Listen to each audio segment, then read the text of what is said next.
हम यहाँ champions trophy में शिरकत करने नहीं बल्कि जीतने के लिए आए हैं। जी हाँ, ये अल्फाज थे अफगान टीम के कप्तान हशमतुल्लाह शाहिदी के, जो कि आज चैंपियंस ट्रॉफी के तीसरे मैच में जनूबी अफ्रीका से आमना सामना करेंगे।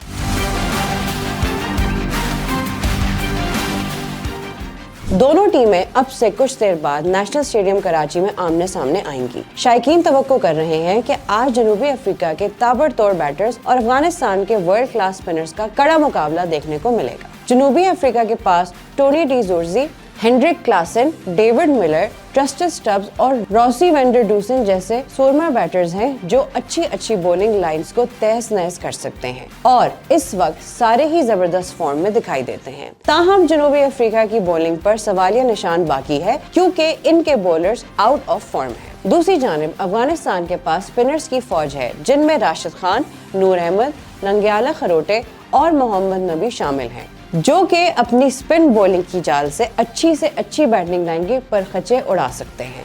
ताहम अफगानिस्तान की बैटिंग का इन्हिसार ज्यादातर दो बैटर्स पर है जिनमें रहमान उल्लाह गरबाज और कप्तान हशमतुल्लाह शाहिदी शामिल हैं। अब देखना यह है कि अफगान बॉलर स्पिन की जाल से अफ्रीकी बैटर्स को तिगनी का नाच नचाते हैं या फिर अफ्रीकी बैटर्स आज उन पर हावी रहेंगे। चैंपियंस ट्रॉफी से जुड़ी तमाम अपडेट्स के लिए हमें सोशल मीडिया पर फॉलो कीजिए और विजिट कीजिए हमारी वेबसाइट www.vnews.pk।